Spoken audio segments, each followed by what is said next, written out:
നമസ്കാരം.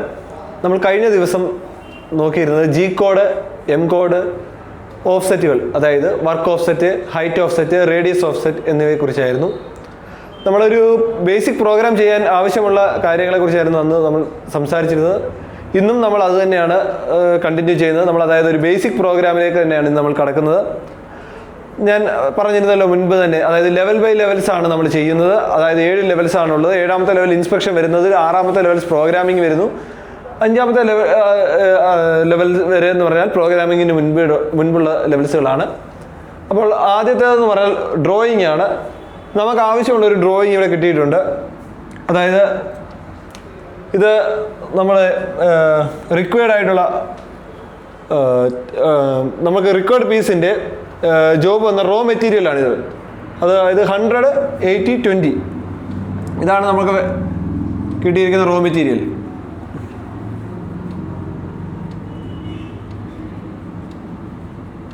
ഇത് അതിൻ്റെ ഒരു ഐസോമെട്രിക് വ്യൂ ആണ്. നമുക്ക് റിക്വയർഡ് ആയിട്ടുള്ള ഒരു ഐസോമെട്രിക് വ്യൂ ആണ് റിക്വയർഡ് ആയിട്ടുള്ളതിൻ്റെ.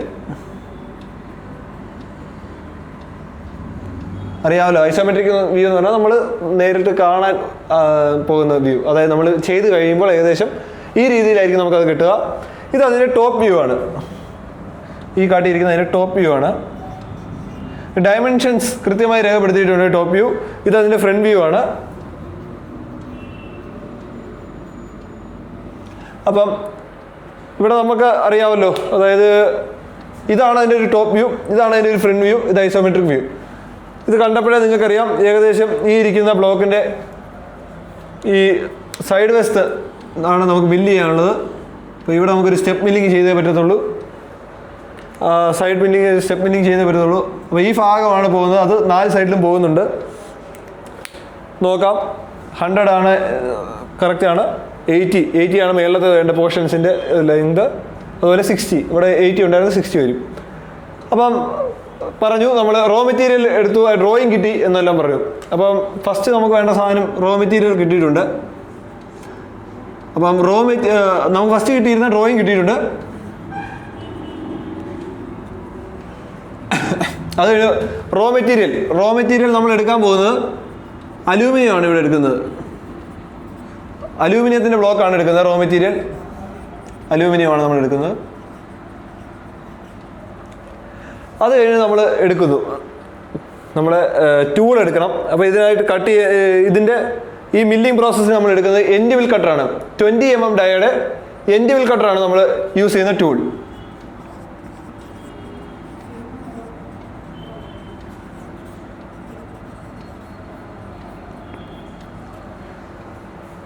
അപ്പോൾ ഇതിന് വേണ്ടത് 3 കാര്യങ്ങൾ നമ്മളിപ്പോൾ എത്തിച്ചേർന്നിട്ടുണ്ട്. ഡ്രോയിങ് ആയിട്ടുണ്ട്, മെറ്റീരിയൽ ആയിട്ടുണ്ട്, ടൂൾ ആയിട്ടുണ്ട്. അടുത്തത് 4 feed and speed calculation.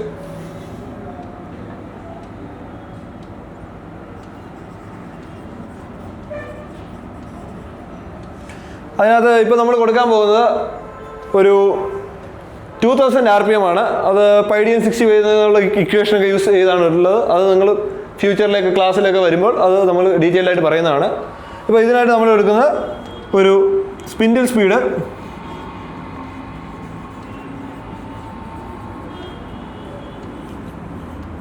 2000 RPM, revolutions per minute. അതാണ് സ്പിൻഡിൽ സ്പീഡ്. ഫീഡായിട്ട് നമ്മൾ എടുക്കുന്നത് 100 ആണ് നമ്മൾ ഫീഡ് കൊടുക്കുന്നത്. 100 mm പെർ മിനിറ്റ്.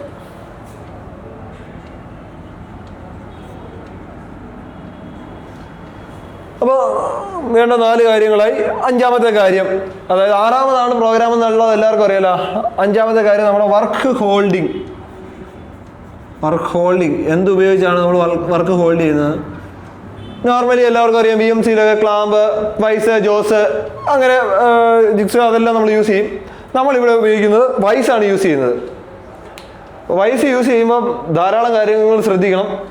ഇപ്പോൾ നമ്മളൊരു പ്രൊഡക്ഷൻ സെക്ഷനിലേക്കാണ് പോകുന്നതെങ്കിൽ നമ്മൾ ഒരു മൾട്ടിപ്പിൾ പീസ് ചെയ്യുക, ഒരു 10-40 പീസൊക്കെ ചെയ്യണമെങ്കിൽ നമ്മൾ ആദ്യം വൈസ് നമ്മൾ ഡയൽ ചെയ്ത് വെക്കും. വൈസ് ഡയൽ ചെയ്ത് കഴിഞ്ഞാൽ നമുക്ക് ഓഫ് സെറ്റ് എപ്പോഴും എടുക്കേണ്ട ആവശ്യം വരത്തില്ല. വയസ്സിൻ്റെ അതായത് കറക്റ്റ് രീതിയിൽ പ്രോഗ്രാം ചെയ്ത് നമുക്ക് ചെയ്യാം. അപ്പം നമുക്കൊരു വയസ്സിനകത്ത് ഈ ജോബ് എങ്ങനെയാണ് പിടിപ്പിക്കുന്നതെന്ന് നോക്കാം. ക്ലാമ്പ് ചെയ്യുന്നത്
ഇതാണ് നമുക്ക് വേണ്ട ജോബ്. ഇതാണ് നമ്മുടെ വയസ്സ് ഏകദേശം ഇതുപോലെയാണ് ഇരിക്കുന്നത്, നിങ്ങൾക്ക് അറിയാവുന്നതായിരിക്കും.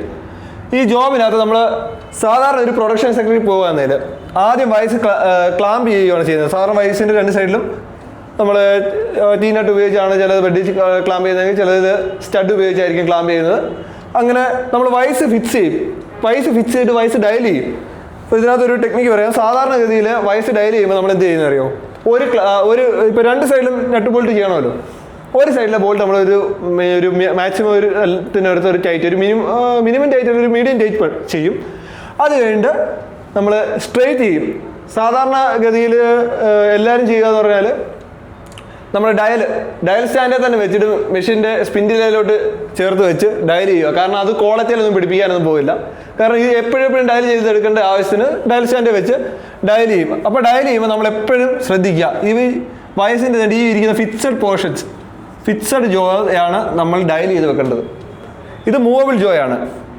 ഇവിടെയാണ് നമ്മൾ സ്ക്രൂ റോഡ് വെച്ചിട്ട് നമ്മൾ മൂവ് ചെയ്യുന്നത്. ഈ മൂവബിൾ ജോ അല്ല നമ്മൾ ഡയൽ ചെയ്യുന്നത്, ഫിക്സഡ് ജോ ഡയൽ ചെയ്ത് വെക്കും. ഡയൽ ചെയ്തത് സ്ട്രെയിറ്റ് ആക്കിയിട്ട് നമുക്ക് വേണ്ട ടോളറൻസിനകത്ത് കൊണ്ടുവച്ചിട്ട് നമ്മൾ അപ്പുറത്തേതും ടൈറ്റ് ചെയ്യും. ടൈറ്റ് ചെയ്ത് കഴിഞ്ഞാൽ നമ്മൾ ഡയൽ ചെയ്ത് നോക്കും. ഡയൽ ചെയ്ത് നോക്കണമെന്ന് പറയുന്നത് എന്തായാലും നമ്മൾ ടൈറ്റ് ചെയ്യുമ്പോൾ എന്തെങ്കിലും വേരിയേഷൻ വന്നോ എന്നുള്ളതൊക്കെ അറിയാൻ വേണ്ടിയാണ്.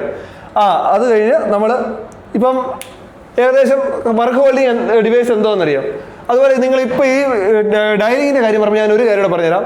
നമ്മളെപ്പോഴും നമ്മുടെ വയസ്സ് മാത്രമല്ല ഡയൽ ചെയ്യും, നമ്മുടെ റോ മെറ്റീരിയൽ, അതായത് ഇനി ചെയ്യാനുള്ള മെറ്റീരിയലിൽ നിന്നൂടെ നമ്മൾ ഡയൽ ചെയ്യും. ഡയൽ ചെയ്യുമ്പോൾ എല്ലാവരും ശ്രദ്ധിക്കുക.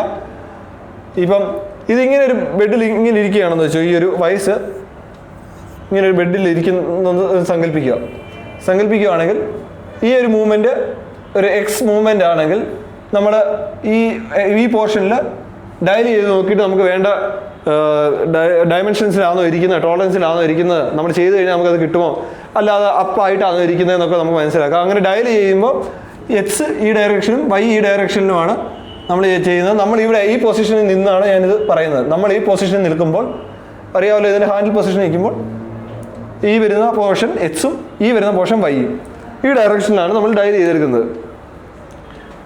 ഡയൽ ചെയ്തെടുത്ത ശേഷം അപ്പം നമ്മൾ പിന്നെ വർക്ക് ഓഫ് സെറ്റ് എടുക്കുന്നു. വർക്ക് ഓഫ് സെറ്റ് എല്ലാവർക്കും അറിയാവുന്ന പോലെ എഡ്ജ് ഫൈൻഡറോ എല്ലാം യൂസ് ചെയ്ത് നമ്മൾ വർക്ക് ഓഫ് സെറ്റ് എടുക്കുന്നു. വർക്ക് ഓഫ് സെറ്റ് എടുത്തിട്ട് ഹൈറ്റ് ഓഫ് സെറ്റ് എടുക്കുന്നു.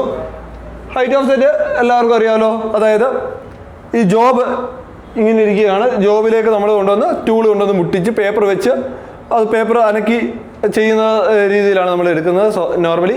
അല്ലാതെ നമുക്കിപ്പം റഫിങ്ങോ എല്ലാം ചെയ്യുന്നത് നമ്മൾ മേളിലാണെങ്കിൽ കൊണ്ടുവന്ന് കട്ടർ ഒരു 700 RPM എല്ലാം കൊണ്ടുവന്ന് ടച്ച് ചെയ്ത് നമ്മളങ്ങ് എടുക്കത്തേ ഉള്ളൂ. അപ്പം അങ്ങനെ നമ്മൾ അതെടുത്തു. പിന്നെ നമുക്ക് ആവശ്യമുള്ള റേഡിയസ് ഓഫ് സെറ്റ് എടുത്തു. അപ്പോൾ ഇതിനകത്ത് ഒരു കാര്യമുണ്ട്, ഹൈറ്റ് ഓഫ് സെറ്റ് എന്ന് പറഞ്ഞാൽ എച്ച് ഓഫ് സെറ്റ്. ചില മെഷീനിൽ ഹൈറ്റ് ഓഫ് സെറ്റും റേഡിയസ് ഓഫ് സെറ്റും ഒന്നിൽ തന്നെ ആയിരിക്കും. ചിലപ്പം ഓഫ് സെറ്റിനകത്ത് തന്നെ വരുന്ന ഓഫ് സെറ്റിൻ്റെ ആ ഒരു വരുന്ന ഇതിൽ തന്നെ ജോമെട്രി തന്നെ വരുമ്പോൾ ഹൈറ്റ് ഓഫ് സെറ്റും ജോമെട്രി തന്നെ ആയിരിക്കും. ചിലത് ഹൈറ്റ് ഓഫ് സെറ്റും റേഡിയസ് ഓഫ് സെറ്റും. ചില മെഷീനുണ്ട്, ഞാൻ വർക്ക് ചെയ്തിട്ടുള്ള മെഷീനിൽ തന്നെ ചില മെഷീനിൽ ഇത് ഒന്നിച്ച് തന്നെ വരും. അങ്ങനെയുള്ളതാകുമ്പോൾ നമ്മൾ കുറച്ചുകൂടെ കെയർ കൊടുക്കണം ആ മെഷീനിൽ. അതായത് എച്ച് ഓഫ് സെറ്റും ഡി ഓഫ് സെറ്റും ഒരേ ഇതിൽ തന്നെ വരും, ഒരേ നമ്പറിൽ തന്നെ വരും. ചില മെഷീനിൽ സെപ്പറേറ്റ് ആയിട്ട് കൊടുക്കാം, എച്ച് ഓഫ് സെറ്റും ഡി ഓഫ് സെറ്റും സെപ്പറേറ്റ് ആയിട്ട് കൊടുക്കാം. അപ്പോൾ ആ ഓഫ്സെറ്റിനെ കുറിച്ച് ഒരു ധാരണ വേണം. അപ്പോൾ ഒരു സെറ്റർ എന്ന നിലയിൽ നമുക്ക് വേണ്ട കാര്യങ്ങൾ നമ്മളിവിടെ നോക്കുകയാണ്. അപ്പോൾ നമ്മൾ ഡയൽ ചെയ്തു. ആദ്യം ഇത് ക്ലാമ്പ് ചെയ്യാനുള്ള വയസ്സ് ഡയൽ ചെയ്തു. അത് കഴിഞ്ഞിട്ട് നമ്മൾ ഈ പീസ് വെച്ചിട്ട് ഒന്ന് ഡയൽ ചെയ്തു. അത് കഴിഞ്ഞിട്ട് നമ്മൾ വർക്ക് ഓഫ്സെറ്റ് എടുത്തു. വർക്ക് ഓഫ്സെറ്റ് എഡ്ജ് ഫൈൻഡർ വെച്ചിട്ട് G54 വർക്ക് ഓഫ്സെറ്റ് നമ്മൾ എടുത്തു. വർക്ക് ഓഫ്സെറ്റ് എടുത്ത് എഡ്ജ് ഫൈൻഡർ വെച്ചിട്ട് എടുക്കുമ്പോൾ പിന്നെ നിങ്ങൾ ഒരു കാര്യം കൂടെ ശ്രദ്ധിക്കുക, ക്രോസ് ചെക്ക് ചെയ്യുക. ഇപ്പോൾ നമ്മൾ ഓഫ്സെറ്റ് എല്ലാം എടുത്ത് കൊടുത്തു, സെറ്റ് ചെയ്തു, എല്ലാം കഴിഞ്ഞിട്ട് ഈ നമ്മൾ പൊസിഷൻ ഒന്ന് മൂവ് ചെയ്തിട്ട് എക്സും വൈ ഒന്ന് கொஞ்சம் അങ്ങോട്ടോ ഇങ്ങോട്ടോ ഒന്ന് മാറ്റി വെച്ചിട്ട് നമ്മൾ G0, G90, G00, G90, G54, X0, Y0 end of block insert കൊടുത്തിട്ട് മെഷീൻ്റെ വാല്യൂ എപ്പോഴും ശ്രദ്ധിക്കുക. മെഷീനകത്ത് അറിയാമല്ലോ, എക്സ്റ്റേണൽ, യൂണിവേഴ്സൽ, മെഷീൻ വാല്യൂ, അങ്ങനെ ഒരു 4 തരം വാല്യൂസ് ഉണ്ട്. അതിനകത്ത് മെഷീൻ വാല്യൂ കറക്റ്റായിട്ട് നോക്കുക. അത് 00 വരുന്നുണ്ടോ എന്നുള്ളത്, നമ്മുടെ യൂണിവേഴ്സൽ വാല്യൂവിനകത്ത് 00 വരുന്നുണ്ടോ എന്നുള്ളത് നമ്മൾ കറക്റ്റായിട്ട് ചെക്ക് ചെയ്യുക. എന്നിട്ട് അപ്പോൾ നമുക്ക് പറയാം കറക്റ്റ് വർക്ക് ഓഫ്സെറ്റ് ആയി. അതിനുശേഷം നമ്മൾ ഹൈറ്റ് ഓഫ്സെറ്റ് നോക്കുക. ഹൈറ്റ് ഓഫ്സെറ്റ് കൊടുക്കുമ്പോൾ എല്ലാവരും ഒരു കാര്യം ശ്രദ്ധിക്കുക, എപ്പോഴും നമ്മുടെ വർക്ക് പീസ് മാറ്റി വെച്ചിട്ട് ഒരു രീതിയിൽ ഹൈറ്റ് ഓഫ്സെറ്റ് എടുക്കുന്നത് ഞാൻ പറഞ്ഞുതരാം. നമ്മൾ ചെക്ക് ചെയ്യുക, അതായത് ക്രോസ് ചെക്ക് ചെയ്യുക. ഇവിടെ ഒരു ഹൈറ്റ് ഓഫ്സെറ്റ് നമ്മൾ എടുത്ത് ക്രോസ് ചെക്ക് ചെയ്യുക. നമ്മൾ വർക്ക് പീസിനെ ഒരു സേഫ് പൊസിഷനിലേക്ക് മാറ്റിയിട്ട് ഒരു G00, G90, G54, G43,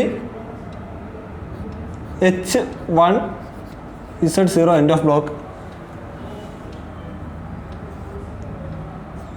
insert. ഈ ഒരു കമാൻഡ് കൊടുത്തു കഴിഞ്ഞാൽ നമുക്ക് കൃത്യം ആ വർക്ക് പീസിന് മേലെ തന്നെ വന്ന് ടൂൾ പ്ലഞ്ച് ആവുന്ന രീതിയിൽ വന്ന് നിൽക്കും. നമ്മൾ വർക്ക് പീസ് സേഫ് പൊസിഷനൊക്കെ മാറ്റി കഴിഞ്ഞാൽ അവയെ പ്ലഞ്ച് ആവില്ല. ആ ഒരു ഓഫ്സെറ്റ് വാല്യൂ നമുക്ക് വേണമെങ്കിൽ എക്സ്റ്റേണലി 0 ചെയ്ത് വെക്കാം.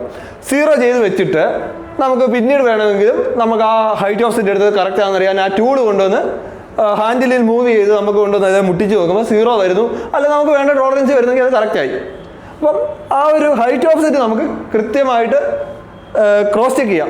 അപ്പോൾ ഈ പറഞ്ഞ കാര്യങ്ങളൊക്കെ എല്ലാവരും ഒന്ന് മനസ്സിൽ വെച്ചിരുന്നാൽ മതി. കാരണം നമുക്കിത് എപ്പോഴേലും ഉപകാരപ്പെടും. ഡയലി ചെയ്യുന്ന കാര്യങ്ങൾ, work of set, height of set, ഇതൊക്കെ എപ്പോഴായാലും. പിന്നെ ഡി ഓഫ് സെറ്റ്, അതായത് റേഡിയസ് ഓഫ് സെറ്റ് കൂടുതലും വരുന്നത് ചാമ്പറിൻ്റെ കാര്യത്തിലാണ്. അത് നമുക്ക് ആ പോർഷൻസിലേക്ക് എത്തുമ്പോൾ വിശദമായിട്ട് അതിലേക്ക് കടക്കാം.